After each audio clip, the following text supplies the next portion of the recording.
For years, I've been encouraging you to add embedded videos to your courses. Let's just quickly demonstrate multiple ways you can add video to your course before we talk about the best way. Worst case scenario, you're simply providing a link. You have a YouTube video, Vimeo option, or some other video service. You create some text that describes the video, and then you insert a link. Simple, right? But one of the main reasons we recommend that you don't simply provide a link to send your students to articles or external videos, unless it's absolutely necessary, is because it sends the students outside of the Canvas environment.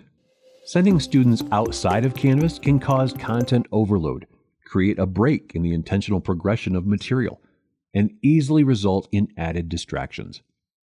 We've all been there. We're looking for one thing, and all of these suggestions and recommended videos create a rabbit hole that we're not often able to escape.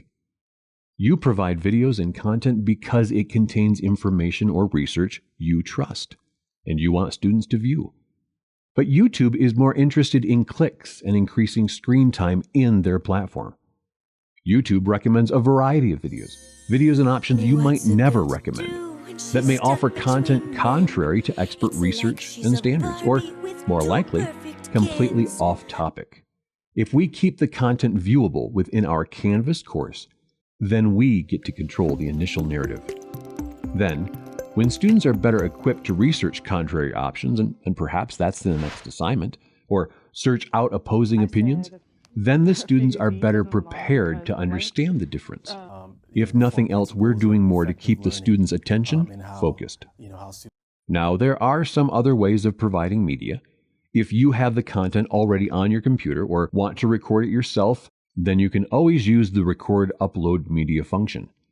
But even this uses what might be limited storage on your Canvas account, and it doesn't take the students' bandwidth limitations into consideration, unless you're really well versed in codexes and video optimization.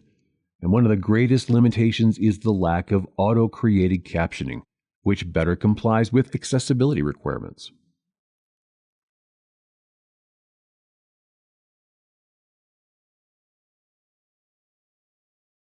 You'll probably ask, but wait, isn't there an apps or plugin feature right here in the Rich Content Editor ribbon for adding YouTube-specific videos?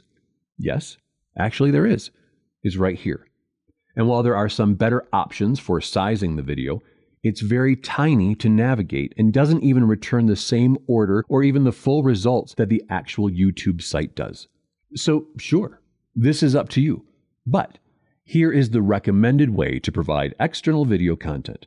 Again, this is the recommended way because it doesn't send students outside of the course and it's more easily manageable. Now, if you've watched our previous videos, you know in the past, I've described a more difficult way of embedding YouTube videos. When you had the video you wanted, it involved going into the HTML editor, and while it was relatively simple to navigate, I know that some of you were nervous and hesitant. Well, Canvas has added a feature on their ribbon of the Rich Content Editor, the RCE, that makes this so much simpler. We still need to grab the code from the YouTube video. Don't worry, it's easy. Once you have the video and you're on their website, you still go down here to the Share button and you choose the Embed option. You click inside this code and then you either right mouse click and copy or just click the copy button down here.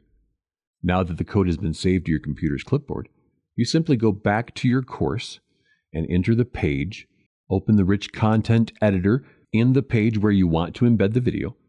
Place your cursor in the spot you want the video to be embedded, making sure you've already created some space for this video, and then click on the new Embed button.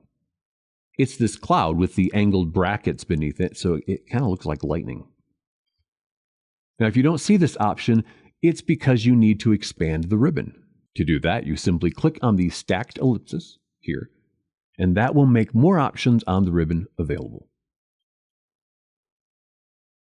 Click on the Embed tool and simply paste the code from your clipboard into this pop-up window and click Submit. No more creating a placeholder and then going into the HTML editor view. That's all taken care of for you now by that button. Simple. Now here's one more concern that I want to address. Some of you might have lots of videos and you don't like the aesthetics of having multiple videos listed here. Well, working with your CapEd assigned instructional designer, you can simply communicate this and we can either add some tables to better organize your videos, or we can add some accordion menus like this. You have the video description here, and then you click on the description and it expands. We can make it look just the way you'd like your content presented. And if you desire and are feeling a little more adventurous, we can make a video that shows you how to do this yourself. We know you're capable, but that's also why we're here, for you. And if you're not currently a CapEd partner, then visit our website and let's have a conversation about how we can do education together.